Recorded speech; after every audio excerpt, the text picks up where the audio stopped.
a little bit about the 1,000-word paragraph you get from your coach? Well, it's in depth. It's got a lot of detail, and Ty's is very precise in what he has seen from previous matches, what he's looked at into our opponents, and then also a little bit of it is just discussion that we have back and forth. But he's the best at what he does for a reason, and it's certainly nice having him in my corner because I feel like he could probably pick me apart pretty easily.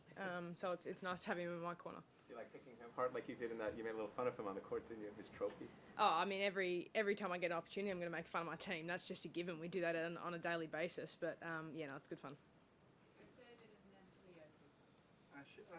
You played in the afternoon today.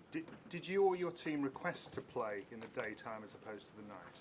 I think everyone has preferences of when they like to play, but for me, I love playing in the sun. I love playing in the daytime. We play more matches in the daytime than we do at night, but I think with the other other quarterfinal being played in the morning as well, it was fine. But I'm happy to play in the sun anytime. Ash, when you have to weather a storm like that, how tough is that mentally? I think it's exciting. It's a challenge. I love it. I love testing myself against Petra, and she has this way of bringing out the very best in me. And she came at me with all guns blazing, and that first set could have gone either way. And it was really important to try and get my nose ahead when I could. It was nice to save a set point and then get a roll on early in the second set with a couple of quick breaks. Ash, having won the first set, did you feel like that might be the time you had her, or was it the case of just continue the work? No, you never have Petra until the last point's played. She's an unbelievable competitor. She keeps coming and coming and coming time again, and I think you have to be prepared to play every single point. You have to be there every single point. There's no other way to approach it. So for me, it was about trying to start that second set well, continue doing what I was doing, what was working, and just go from there. What's the story with Gary wearing the red shirt in the box? Is that becoming a lucky charm, and is it more Liverpool or Tiger Woods? Geez, you guys are scratching the barrel, aren't you? He likes colour red. It's a fearless shirt. It was on the top of the pile that I did the washing yesterday, and that's all there is to it. He's not going to dive through his suitcase to find a shirt when there's a clean one right on the top. So I think he's going to grab that one, and off he goes. Curious about your next opponent, Sophia Kennedy. You mentioned Petra being a competitor. Sophie's very intense on court. Just how you've played her a bunch of times already, but what do you sense from her across the court when you look across there? Yeah, she's an exceptional competitor as well. Loves to put herself out there and test herself on the biggest stage, and have played her a number of times now with some results going both ways. She has a great knack of controlling the court from the centre of the court and being that first strike player. So it's going to be important for me to try and nullify that if I can. Petra also being first strike, they're very different players, but doing a bunch of counterpunching today, and that sets you up well for facing. Each opponent's different. I prepare and play each opponent differently. Ash, she's been getting a lot of airtime and been showing her a lot of love on social media. Of course, your mum, Josie. Can you tell us a little bit about what she does for you in the play box, other than, I suppose, just being a proud mum? Yeah, I mean, I couldn't even tell you where she sits in the box. I'm not looking up at her direction, but yeah, I mean, to me, she's mum.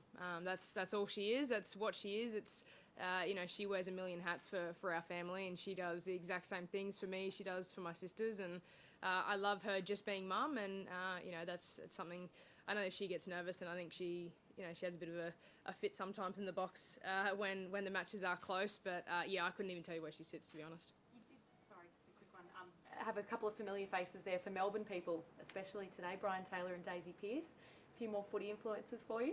Yeah, I try and surround myself with good people, and obviously we have a connection with our manager, so it's really nice when we can come and support each other. And obviously Daisy had her first hit out last week, and I know she's getting excited for the season, and BT's gearing up for another year of commentating, and he's one of the best.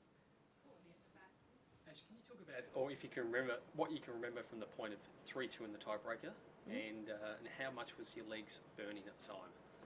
Yeah, I said to my team, actually, I want to watch that point because I felt like I was run ragged around everywhere and just trying to throw the ball up to give myself some time. But I just remember it being trying to stay alive in the point because I knew it was a big one. There's a big difference going swapping ends at 2-4 than there is 3-all, just in a sense of trying to keep yourself in touch, and that's the challenge against Petra, is to try and keep that scoreboard pressure as often as you can. So it was more of a survival mode point than anything else.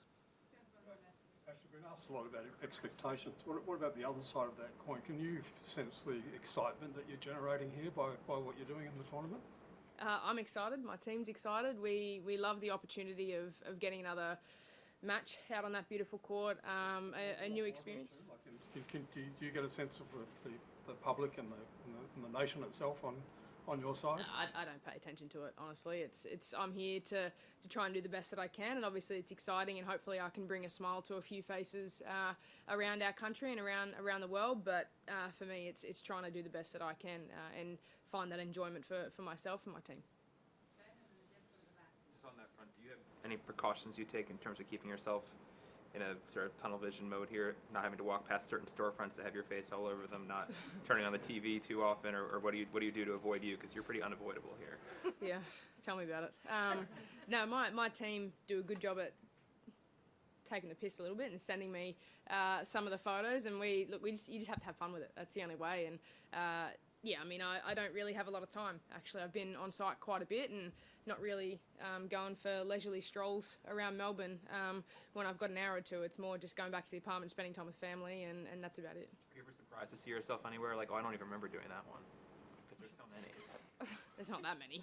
Like, I mean, I think obviously got some pretty good partners, some pretty good sponsors, and I'm proud of each and every one. And I think it's when I do see myself, I kind of laugh a little bit because I feel pretty goofy doing them. But yeah, it's all in good fun.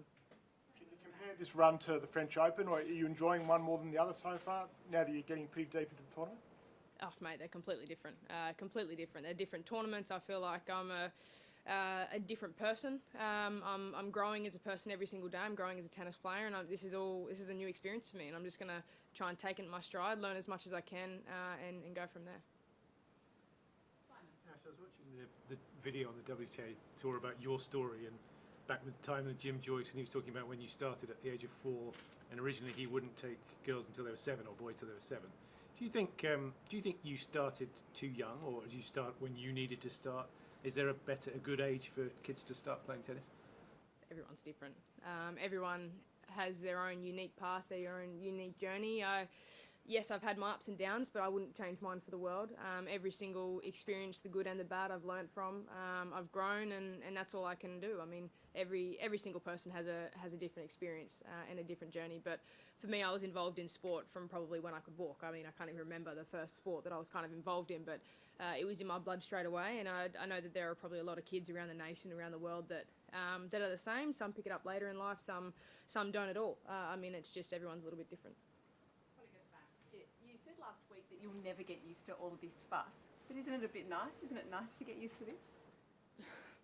No, I'd prefer to just be sitting at home, just living my quiet little life and not, I mean, no offence, but not having to chat to you guys every day would be pretty good. I feel like I have nothing to say. I'm talking in circles a little bit, but it's incredible. It's a part of the journey that I hate it and I love it. It's all the same. It's all in good fun. Just on your love of sport, I think we're counting in Brisbane how many different kinds of balls you had with you. You had like an entire sort of garage worth of ball, AFL footy, cricket, whatever. How many did you bring here, and what's your sort of general traveling multi-sport count? Well, we just make up games on the go. Like, it's ridiculous how creative we get. It becomes stupid at times. And I mean, we've got a cricket bat with us. We got a rugby, AFL ball, a little kid-sized one. But yeah, I mean, we play keepy uppy with that. We play we just make up stupid games. It gets a bit out of hand.